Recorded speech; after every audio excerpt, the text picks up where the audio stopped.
Good afternoon. My name is JB McCarthy. I'm the Development Director for the Financial Services Innovation Centre in UCC, and I'm here with my colleague, Tony Moroney from the Digital Transformation Lab, and we'd like to welcome our guest, Richard Turin, this afternoon. So we're really excited to hear more about his book and his learnings. And so I'm going to pass you over to Tony now. Thank you, JB. Good afternoon, everyone. Delighted that you can be here today. I'm super excited that Rich Turin is with us. Rich is a good friend and he's the author of Cashless, China's Digital Currency Revolution, and also the Innovation Lab Excellence. Rich has previously worked with IBM, where he worked on their whole fintech innovation side, and he lives in Shanghai. So Rich, we're so delighted you could be here. I know it's late in China, but thank you for being here. And I think what would be interesting to get us going, Rich, is, how did you end up on this journey? Sure. Look, it is just that. It is a journey, right? Life is a journey. And my journey to China started in 2008 with the global financial crisis, literally blowing up the work that I used to do in structured credit. It just went away. It doesn't exist. It didn't exist anymore. So in 2010, I took two really big duffel bags, stuffed them full of, put stuff in them, and rented an apartment and came to Shanghai. And it was really, right? I talk about digital transformation, but for me, that was my personal transformation from being basically a New York tough guy trader to being in China. And I didn't speak the language. I had some elementary Mandarin lessons for years before, but I landed there and it was the start of a new life for me. And I ended up as a MBA school professor teaching math and applied finance for Hult International School of Business. And eventually I had career number, I don't know, I've lost count at this point, whether it's 3 or 4, where I worked for IBM. And IBM needed bankers who understood math and computers, because the type of structured products I did when I worked in banking were all I worked with a team of lawyer, 2 programmers, and a mathematician, and I studied math. So basically technical stuff and finance is what I did for a living, and hopefully explaining it and making it easy for my clients is what I did well as a banker, and hopefully that's what I do with my book, Cashless. Yeah, well, look, the book is superb. I just finished reading it, and I thought I knew about finance. I had to unlearn what I knew and learn again. It really is super, and I think, Rich, what would be good for our audience to understand is, China. There's perceptions of China in terms of that maybe it's not as advanced, but clearly some of the developments that have happened in the last number of years have been staggering. And one of those is the development of the super apps, which I think you described in your book as kind of a prelude to what's happening now. Absolutely. Look, everybody knows at this point that China has these super apps and that they are neat. And the best way that people can think of them is, of course, when they go to something like Amazon. But what's hard to relate to people is that Amazon is great. Amazon, for example, you can buy stuff, you can use their music service, you can use their movie service, right? So you've got stuff, you can get a credit card. So there's even some financial functions. But what people really don't get is that even the better of our super apps is only like 1% of what you can do on, say, an Alipay or a WeChat Pay. So it's hard to relate to somebody that when I use my Alipay app, I can pay obviously stupid stuff. I can pay dumb stuff like bills. That's not earth-shattering to anybody, but I pay my rent. I buy all my imported food. I can buy coffee and have it delivered to my house immediately. I can do a car service. I can do rent-a-bike. There's essentially 360-degree coverage for my life, including stuff like now I can't do this because I am not a Chinese identity card holder, but if I was a native Chinese person, I could manage my money. I could use a money market fund. I could use a robo-advisor. I could buy insurance. So it's really hard to conceive of what a super app is really about, because we don't have anything that's, I'm sorry, I'm not trying to be mean, but what we might consider a super app is only a small, very small slice or thin percentage of what a super app can do in China. And they're dramatic, and they changed not just how we think about money. Yes, they make us pay stuff, but they embedded the payment process in every part of our life to make it seamless. And that's really different. You don't think about, where's my money? Or does my bank, what does my bank balance have? It's just on WeChat. It's just on Alipay. All of that is done. So Richard, coming at it from a not so different perspective, sure, we'll have a lot of viewers watching maybe who come from a cards perspective. Where is China UnionPay positioned now? And you know, as well, Amex and Visa and MasterCard, where do they play into China right now? Sure, they're everywhere. Look, the thing is, just because WeChat and Alipay are the dominant payment form, that doesn't mean that UnionPay disappeared. People still use and have credit cards, no question about it. And in fact, what's really funny is I gave a talk a while back to my friends from MasterCard, and if there are any out there, hi there. And you know, what was really interesting is the card penetration keeps on going up. So there are more and more cards in China, but wait for it. What they don't do is finance on the card. They don't really use the credit on the cards because we can go to Alipay or WeChat Pay and get a loan there cheaper than you can on the card. So card usage is up. Yes, you can swipe your card, but frankly, people use them for very special things. And so they're in use, but typical day-to-day payment is all on your phone and all using the WeChat or Alipay. And that's not, you know, that's 95% of the mobile payment in all of China.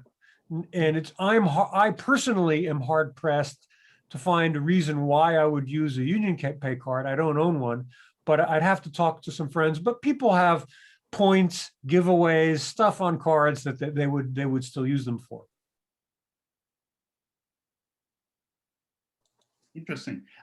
Rich, I suppose when I look at fintech in this part of the world, it's tended to focus in on where are the pain points or where are the profit pools, and a lot of the fintechs have gone into the payment space, right?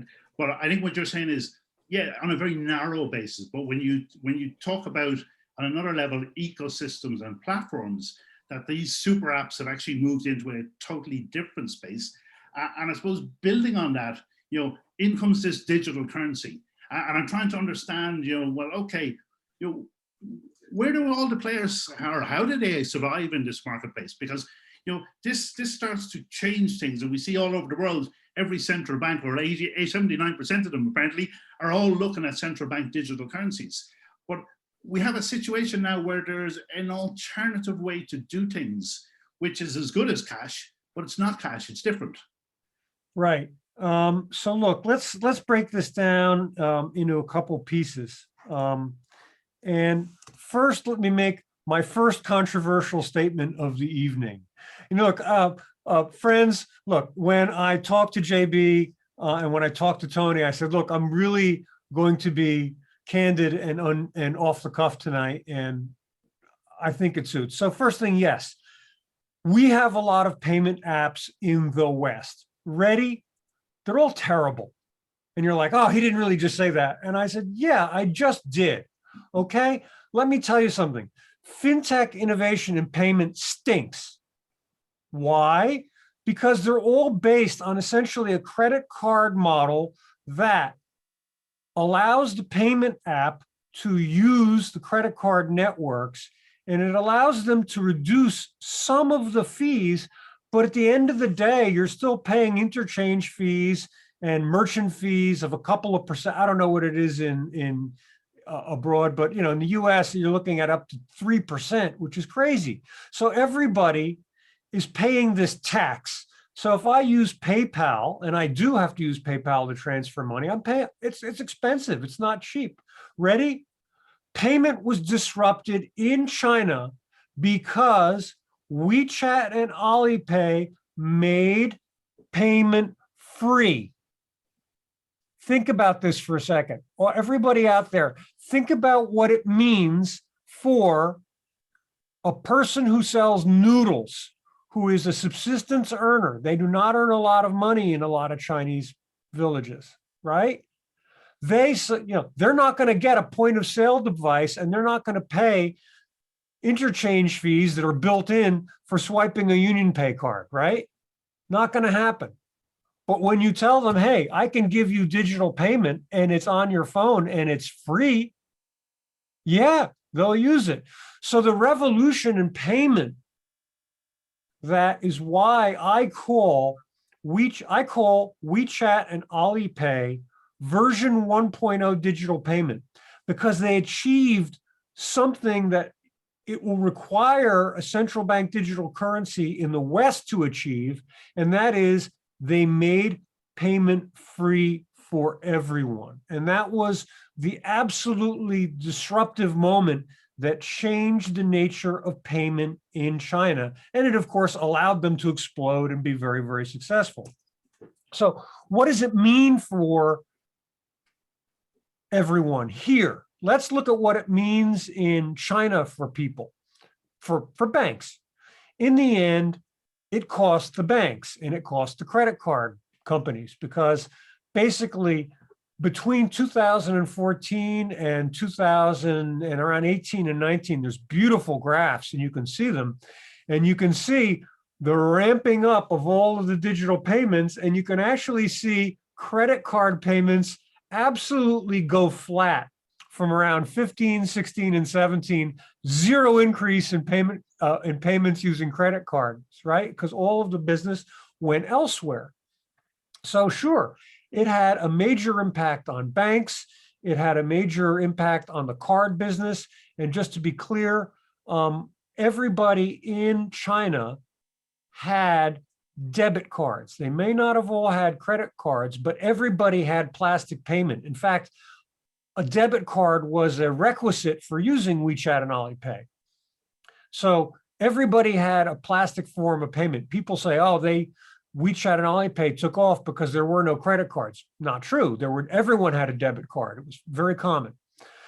So what you really saw was a disruption in the payment industry because of free payment impacting banks, impacting credit card companies, impacting the credit process. Eventually those who were using credit on credit cards could stop using it and just borrow from the Alipay and WeChat Pay banks faster, easier, cheaper. So yeah, it's highly disruptive. And I would argue that it's true. We have not, I'll backtrack a little bit.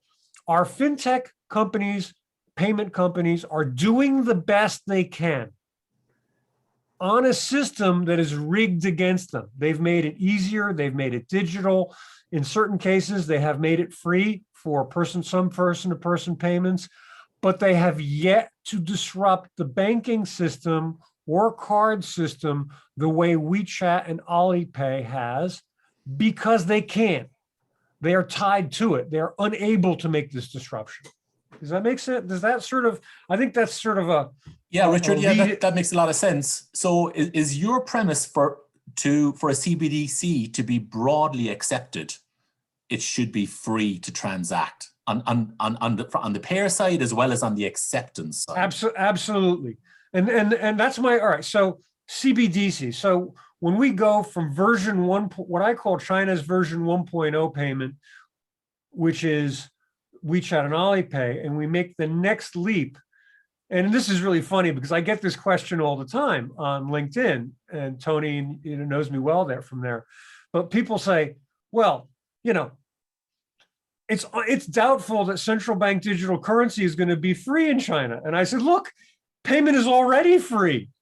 How can you charge for a CBDC? So my fear is that, central bank digital currency, when it gets there to the West, one of the prerequisites is it should make for free digital payment within the network. Now, let me be technically clear.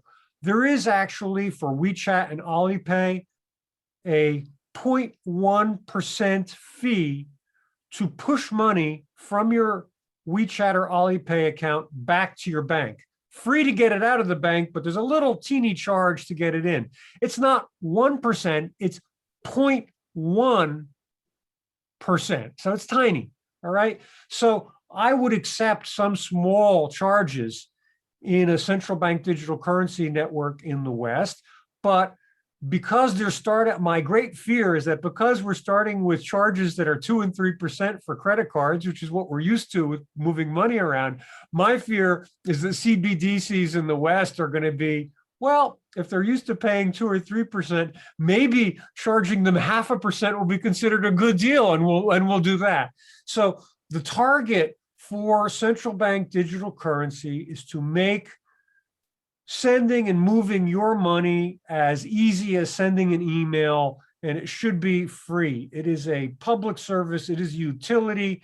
Yes, there'll be some charges somewhere along the line. Some of them may be absorbed by the banks, the government, I don't know who, but aside from some small charges, the revolution that's coming is essentially freeing your money through making payment not dependent on a third party who takes rent or commission on that stream. And that scares the living daylights out of banks and credit card companies in the West. It has to.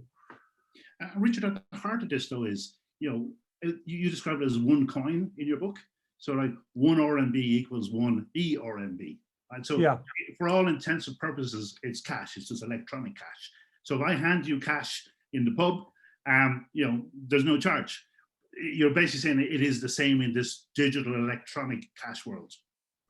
Absolutely. In that fact, that was so one of the, look, now, more radical stuff is going to come out of my mouth. Ready? One of the great things that the PBOC did when they started the digital currency project, they started it, by the way, back in 2014. Now, I want people to think a second. For anybody out there who holds the view that China's central bank digital currency is a vendetta, is a way of getting back at Alipay and WeChat Pay, I want you to think about this date. WeChat Pay, Alipay both went live end of 2013, beginning of 2014. I can't remember which one was first. The People's Bank of China, the Central Bank of China, started work on the central bank digital currency in 2014, meaning it started work on the CBDC before Alipay and WeChat Pay took off to become these dominant payments systems. So anybody holding the belief that, oh, China's just making a CBDC as a vendetta against the payment platform's success, that date of when they started should stop that means of thinking. So look, the People's Bank of China back in 2015 or 16 laid down the rules. And the first rule was that the central bank digital currency has to be the equal of paper money, meaning it has to spend like paper money. The value is tied to the value of the renminbi on international markets. There's no physical difference. So you don't buy China's, or you don't convert to central bank digital currency and expect it to be like Bitcoin with value going up and down. It's the same as the paper at all times. And the PBOC did a great job. For one thing, and now this should be amusing, right? China, the land of secrets, enigmatic. No, when they launched their program for CBDC, they said it had to spend like the paper money. It had to be usable without a signal. In other words, you have to be able to transfer money without without a internet signal on your phone to use it.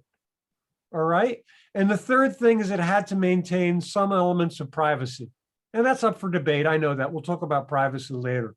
But the thing is, the PBOC was forthcoming to say these are the 3 design elements that are required for a successful design. Now, the reason I say that it's great is because we're looking at Bitcoin and to a certain degree, the Fed in the United States, who has farmed off some design of the US central bank digital currency to the brilliant people at MIT. But it has not yet clarified what are the basic design principles. Tell me at a high level what you're designing. So I think it's amusing that China was more forthcoming about what it wanted in its CBDC than the American Fed. And I know that's controversial, and I'm happy to debate that, with anybody, when we take some questions later, but it's true. Richard, I suppose the question is, given the success of the super apps, why did China, feel it needed to continue then with the digital currency and launch it in parallel, I suppose? That's a great question. So that goes into the following question, how you view it. When I say that WeChat and Alipay have 90% of the mobile market for payment, that's true. So many people view that central bank digital currency will simply take away from that 95% market share. The reality is WeChat and Alipay only digitized we don't know, but a certain percentage of payment in China. There is more payment that has not yet been digitized. All right, I'll go further to say it's a small percentage. Ready? You can't get, or wouldn't, for practical purposes, get your salary paid by your employer in WeChat or Alipay. There's some fees involved. Okay, 0.1%. It's just not really designed for that. But ready? You would, if you're an employer, pay your employees in central bank digital currency. So it's not zero sum. It's not like Alipay and WeChat Pay have digitized the entire payment stream of China and there's nothing left to digitize. What China decided to do with the central bank digital currency is say, look, WeChat and Alipay helped us conquer extreme poverty in China by bringing financial inclusion. It helped raise our overall GDP. If they helped us this much, digitizing the rest of the currency flows can help us even more. So, it's not taking away, it's adding brand new digital payment streams and digital streams that are really unenvisioned and impractical with WeChat and Alipay to date. Yeah, Richard, while Alipay and WeChat had, in effect, instant payments, I think the CBDC approach has solved instant payments for the rest of not just consumers, but obviously businesses now as well, which I still think it's a big challenge in Europe, and we're not there. And there is a small fee, and they're trying to drive more people to instant payments, account-to-account payments as well in Europe with PSD2. But this is why I think the movement in China has just jumped ahead on a technology basis, because it's driven by the consumer and not the costs driven by the banks, as well as enabling businesses as well. So do you think the focus has been on the consumer first, and is anything changing from a business or an SME perspective, from a payments perspective? Okay, so absolutely. Let's make it clear. WeChat and Alipay in 2000. So before I let me answer the question very precisely. Yes, WeChat and Alipay, from their original formation, had the consumer and the general population in mind. It was the exact sort of, it was bottom up rather than top down. Now, it's important to understand where that came from. In 2014, the People's Bank of China allowed the first 4 private bank licenses, and they were to WeChat or Tencent, they were to Alibaba, they were to Baidu, and they were to another large electronic retailer called Suning. The ones, of course, that were the most successful, of course, are Tencent's WeChat and Alipay, and Alibaba's Alipay. The reason, now, first of all, think about for a moment what it would mean in the West if a central bank of a large European country gave Google and Amazon a banking license. Mind-blowing. But the key part is this. The reason that they gave them the banking license is they had 1.4 billion people, and they realized the only possible way to provide such a large number of people, many of which were living in remote villages, with banking service and financial inclusion was through digital. It is an impossibility. You can't build a branch of a bank in every small village. You can't reach all these people. 1.4 billion people, many of which live on very small amounts of money. It's hard to manage. And way back in 2012, 13 even, there were big movements by the Chinese government as part of the 5-year plan from, I don't remember if it's the 12th or the 11th, I don't remember which, to bring 3G and then 4G signals into all the villages, saying, hey, they knew that digital was a transformational technology with such a large population. So when you look at WeChat Pay and Alipay, they were built specifically for villagers, specifically for poorer populations, and they were the primary concern. Now, no one could know how successful it would be, but let me give you a hard example of 2014, 2 big launches. One was WeChat and Alipay, and they both used QR codes, right? QR codes cost how much to print a QR code and to put it on your noodle stand? And I wish I got the picture. I have a picture here that I can actually show everybody of my local noodle shop with a QR code on it somewhere. But the point is that cost absolutely nothing. And I actually have the picture, and I'm going to show it here if I can. And there it is. There's my local noodle shop, and you can see it on the corner there, right? There's nothing. Now, 2014 was another big year for another product. And you know what it was? Apple Pay. And Tim Cook, and I have Apple. I love Apple. I'm surrounded by it right now, right? But when they launched Apple Pay, they launched it with this new product, the iPhone 6. Why? Because you had to buy a new iPhone 6 to be able to use Apple Pay. If you had an iPhone 4 or 5, it wasn't going to work. So again, we're looking at design that was really, and I'm sorry if this strikes people as odd, it was of, by, and for the people. That's what they were thinking of, as opposed to design for somebody who's wealthy enough to buy a new iPhone 6. So the way that they thought about payment was completely different.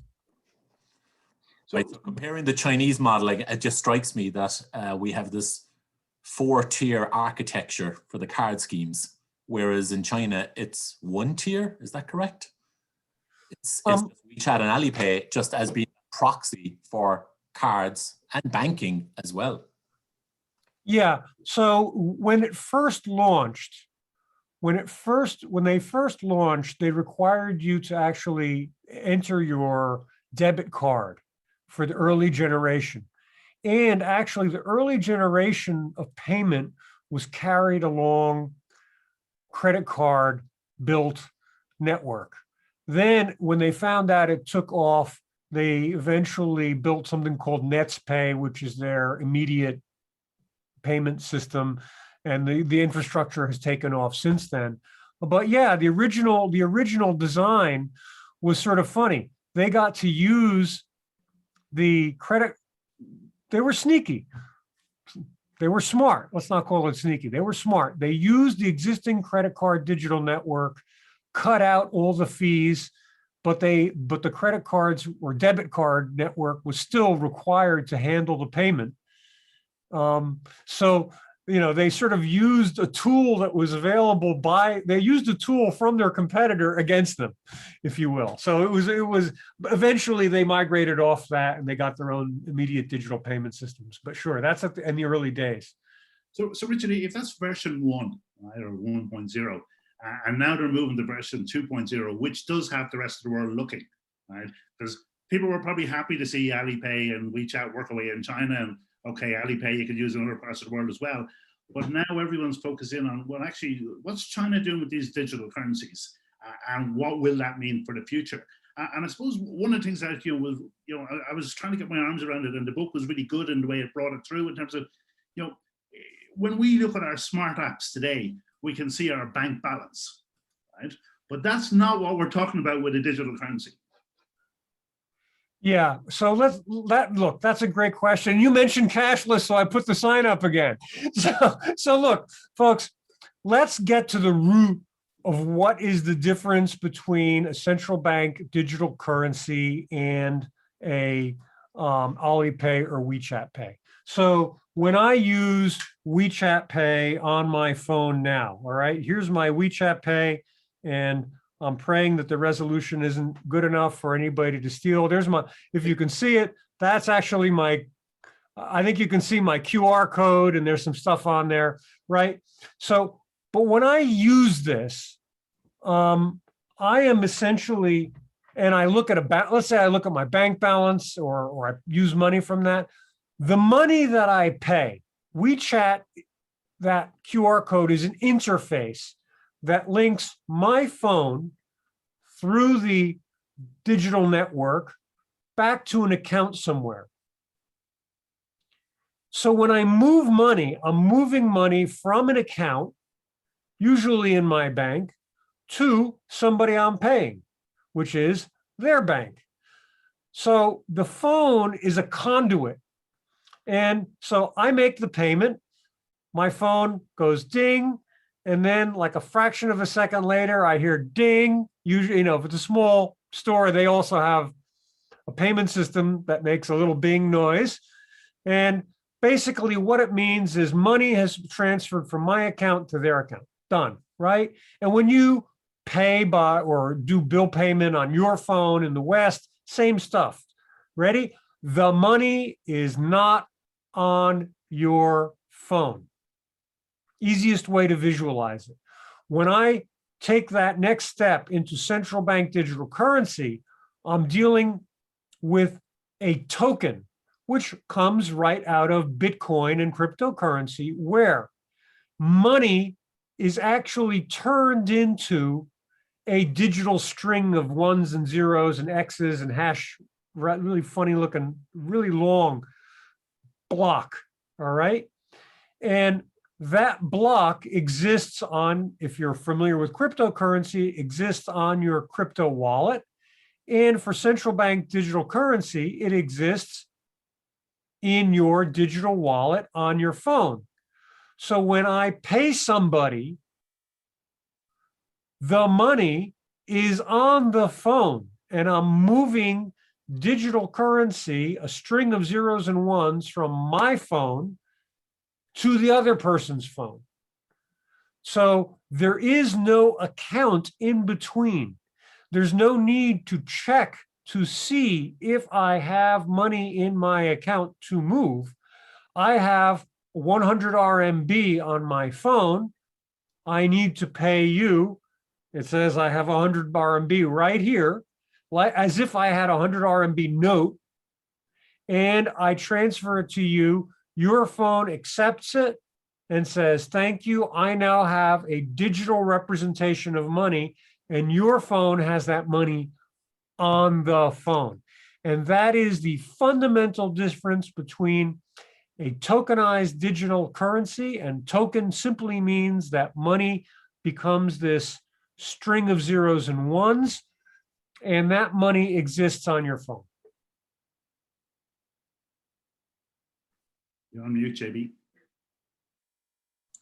Sorry, Richard, for the short term, do you see this as just being the CBDC as being additive? So people will still obviously drive a lot of their transactions through Alipay and WeChat Pay, or do you see it as dropping? Is something going to drop off? Are cash notes and coins going to drop off? What moves do you think? Well, okay, so cash notes and coins are gone, except for some rare cash businesses. Now let me explain something. First of all, China has no plan to do away with currency in any form. It is still required that you take cash, and it will be required that you take central bank digital currency because it is the equivalent of cash. So cash is still here and it's still used, and there are a lot of people who are in remote villages. When I go on vacation, my wife and I like to go hiking. So we go to remote places, and we always bring cash. In fact, it's one of the things that I have an envelope all ready to go with small bills so that the local villagers can take 5, 10, 20 RMB, and I have change for them so that, they're because China is really in the village areas. There's not a lot.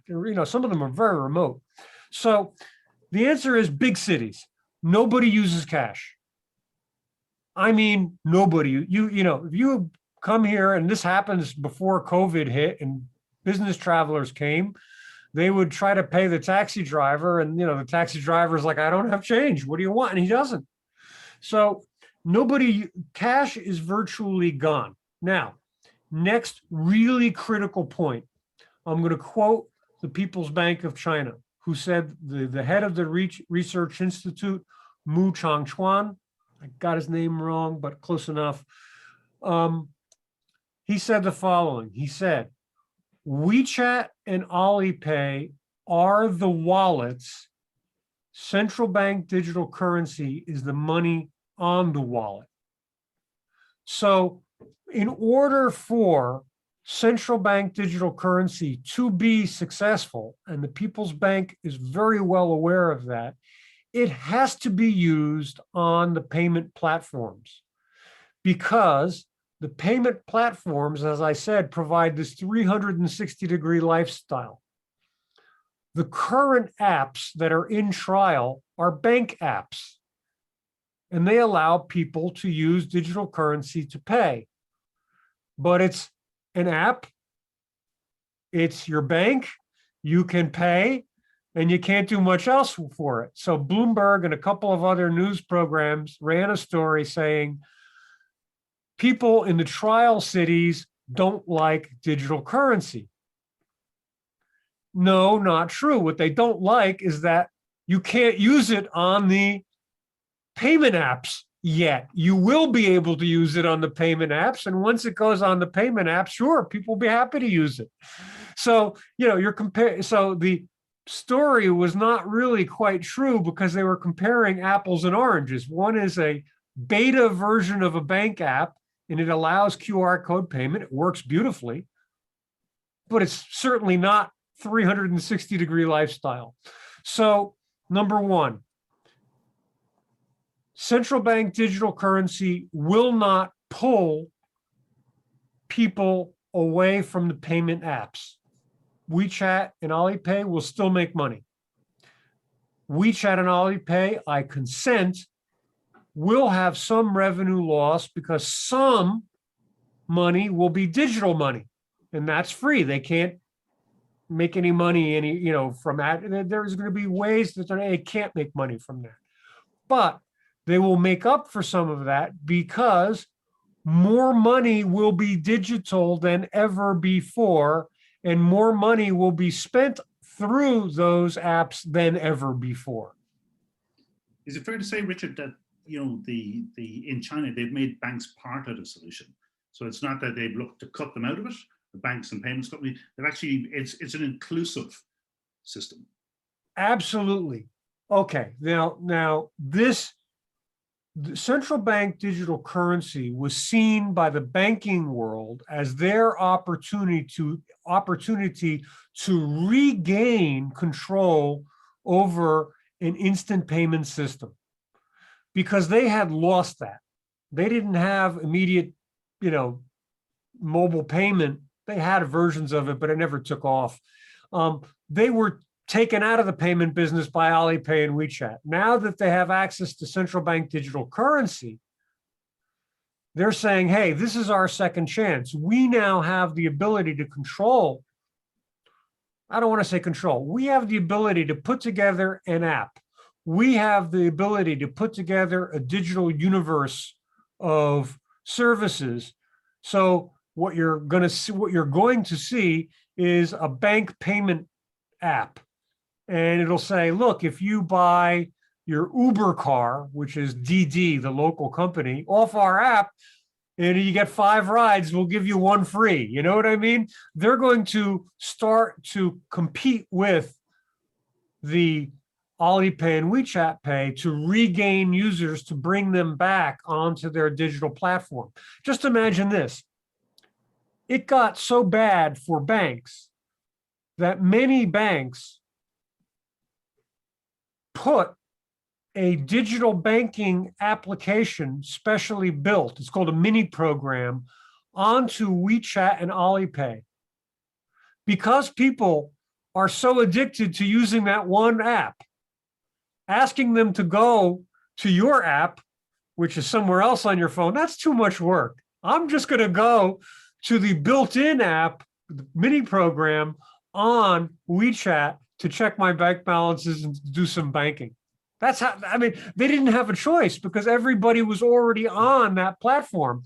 And that's where the People's Bank of China realizes that in order for a central bank digital currency to be successful, it must be on those payment platforms. Is the People's Bank of China absorbing the costs for this platform, or how is that going to play out, do you think? Yes, the PBOC is going to pay for the 3 primary data centers. So the general architecture of central bank digital currency is numeric. Chinese love to put things to numbers. So the numerology is 1 coin, meaning only 1 currency for use in China, no Bitcoin, it's RMB or yuan. So they mean the same thing. So there are 2 tiers. In other words, 2 tiers to the service, meaning the central bank tier and the banking tier. And that's a design element that you'll see in central bank digital currencies that will be repeated. Nobody wants to blow up the banks in any government. So in order to keep the banks involved in this process, digital currency is born in the central bank. It goes up to the retail bank, commercial bank, and it's then distributed to people. That's the 2-tier system. And there's something called the 3 centers. And that really means that there's basically 3 processing systems. The first is essentially an engine room, just like with Bitcoin, not as energy or whatever intensive, but it's the engine room that does calculations to ensure whatever transactions come and go are valid, right? The other one is a KYC system, which is basically like a bank. It says, hey, who are you? Are you using this? And that's one set of computers. The other set of the computers is what I call the engine room. And the third one is something called the big data center. The cost of running those is absorbed by the PBOC. Now, again, perhaps this is a unique function of the government in China. They say, look, we're happy to do it. They're happy to do it because they saw the benefit in real GDP for the digitization of the first generation.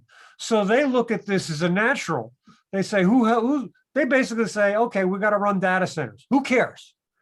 We got a GDP lift in the entirety of China. We got our extreme poverty removed ahead of time.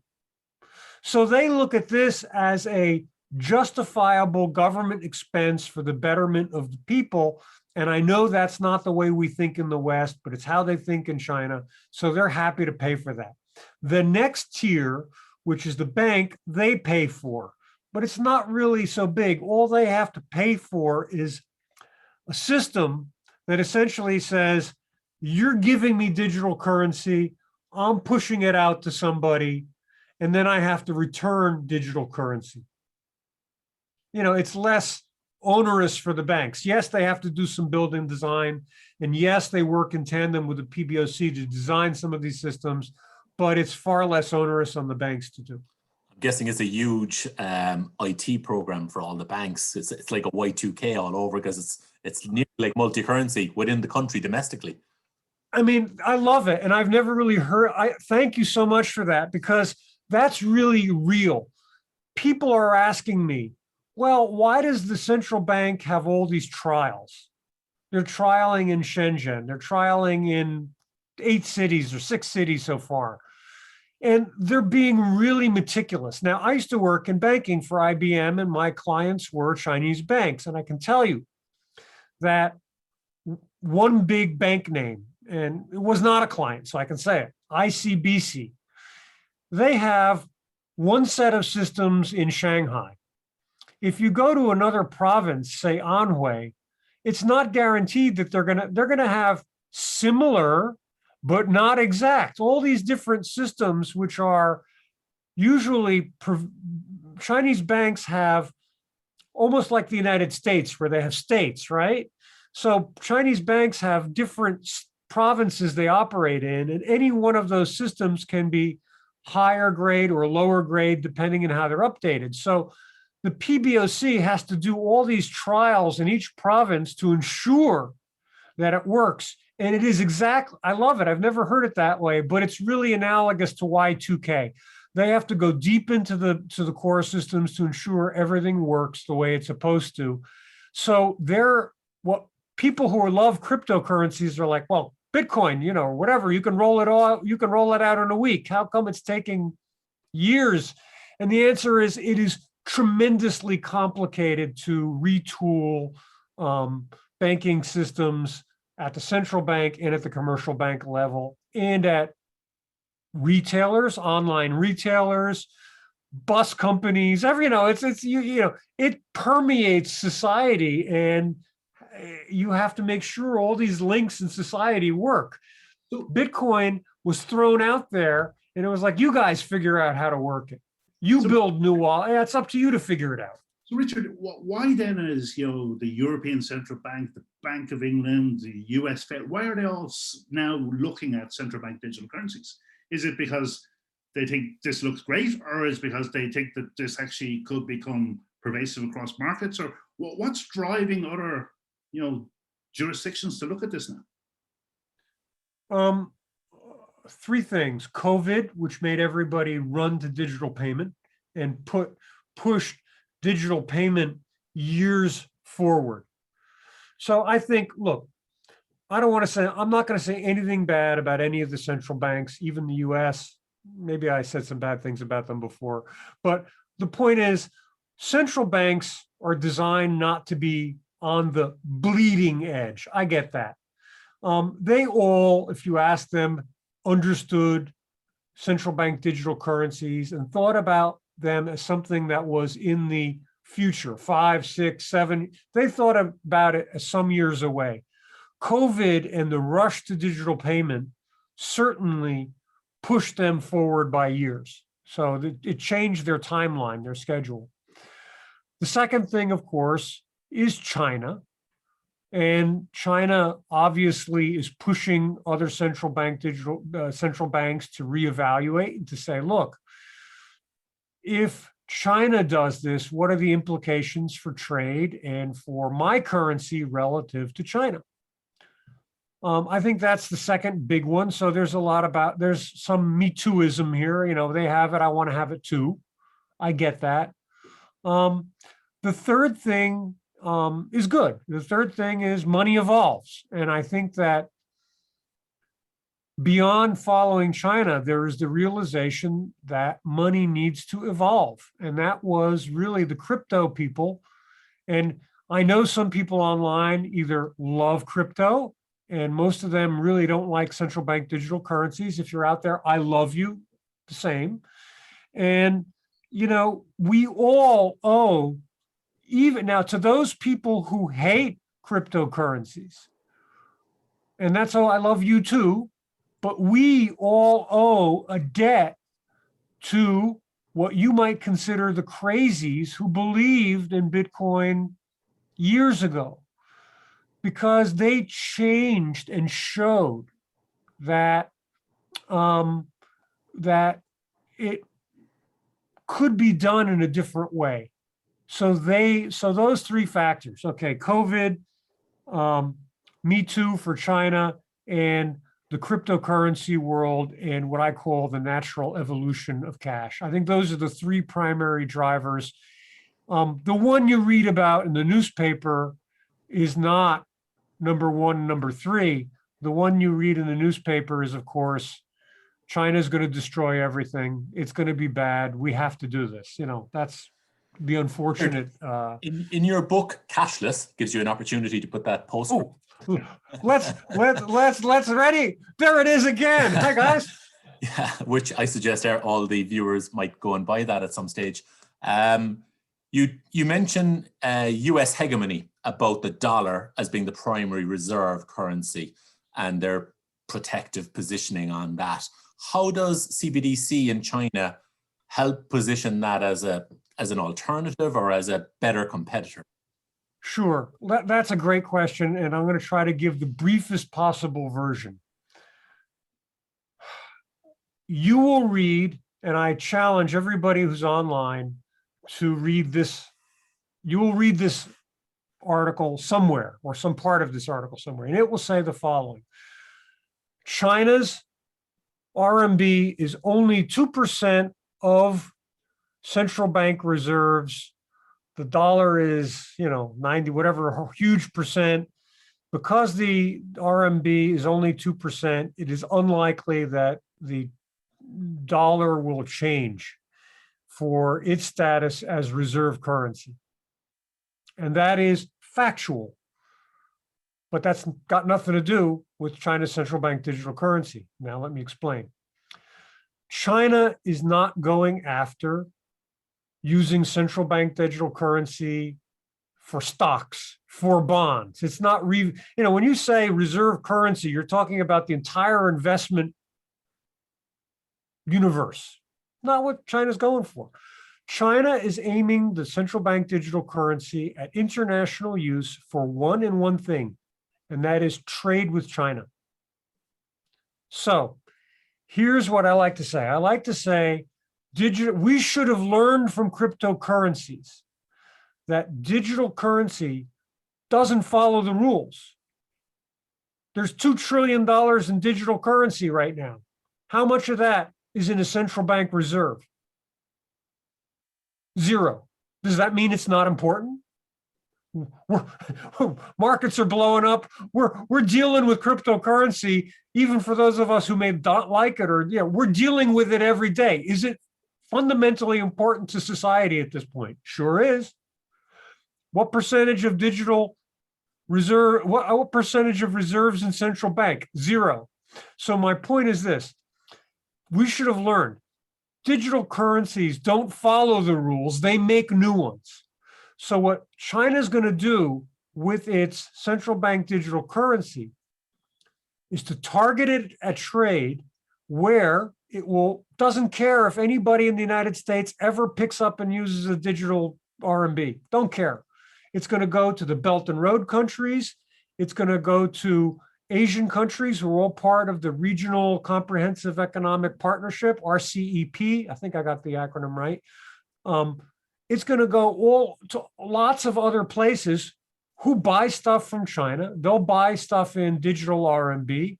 It will never hit the central banking system, making the following statement irrelevant in the same way that cryptocurrency made this statement irrelevant. Ready? I'll say it again because you're going to see it in every article. I see it 5 times a day.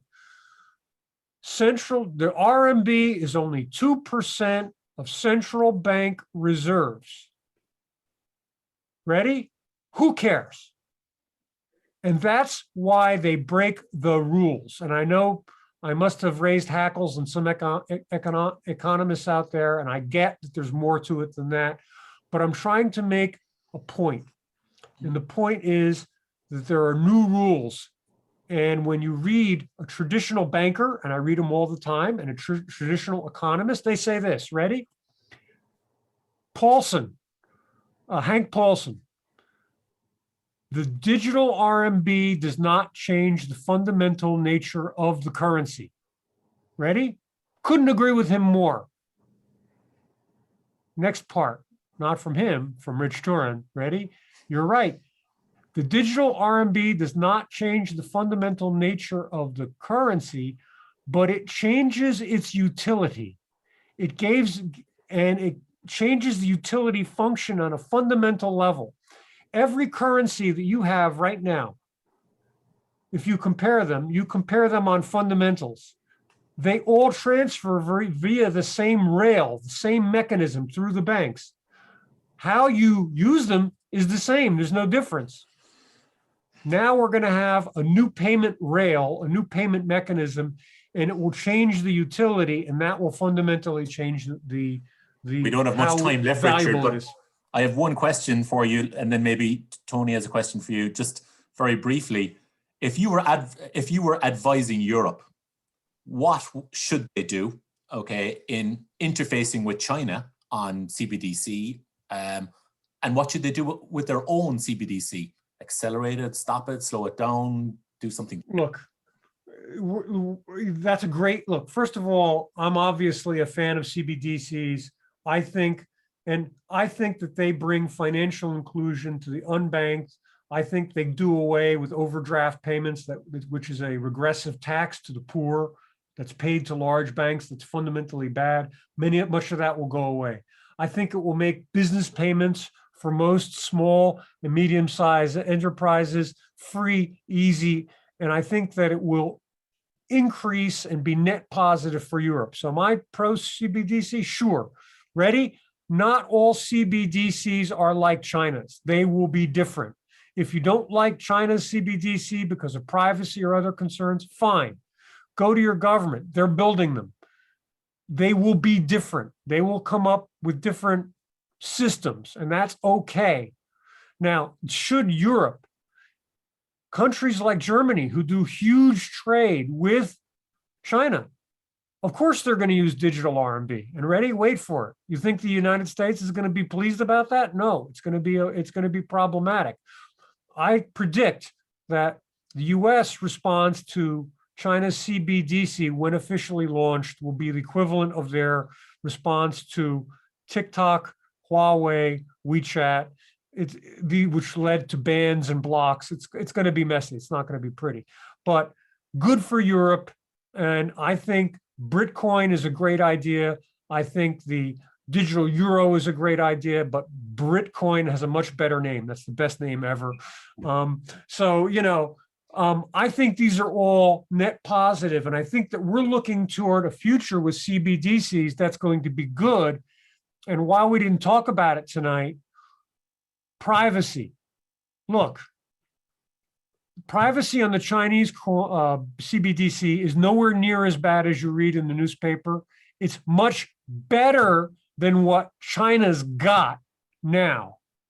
Okay? So everything's relative. And you in the West should all strive for a CBDC that gives you better privacy than the credit cards that you have now. And ready? Your credit cards leak data like a sieve. you have the worst of both worlds. You have no privacy on your credit cards and you pay high fees. Richard, one last. Sorry, yeah. Please. Yeah, one last comment from me. I know you talked about utility, and in your book, you bring this to life in terms of, in the future, a central bank digital currency, you know, it can be interest bearing. It can have smart contracts built to it. It's just the potential in terms of where this goes in the future is quite extraordinary. Yeah, the people are still seeing CBDC as a simple way to pay. Because, folks, you haven't experienced WeChat and Alipay. You haven't experienced, most of you have not experienced a truly cashless life. And those who have are paying hidden charges for that cashlessness. Hidden, you know, in all the interchange and other fees. So a CBDC in China, eventually, not at launch, but eventually, it is going to have contracts built in. So when you buy an insurance product, it'll come back to you via, you know, a smart contract on your phone. When you buy an ETF, when you buy a robo-advisor, you're simply going to send them the money, and what's going to come back is a digital token with the contract embedded. And and when you click on it, it'll tell you how much you're up or down for that. You know, there's just, the future is waiting for you. And on steroids. It's not a panacea. It's not perfect. And there's going to be problems. And, you know, like all new tech, right? Always remember, ready? Even the guy who loves digital currency says, keep cash. Always remember the British Airlines reservation system failure, right? I mean, you know, that was recent enough. It can happen. So I love cash, keep cash. But there is a future that we can look forward to that is so far beyond, you know, I bought a cup of coffee with digital. Who cares? That's only part of the future. So you're right, Tony.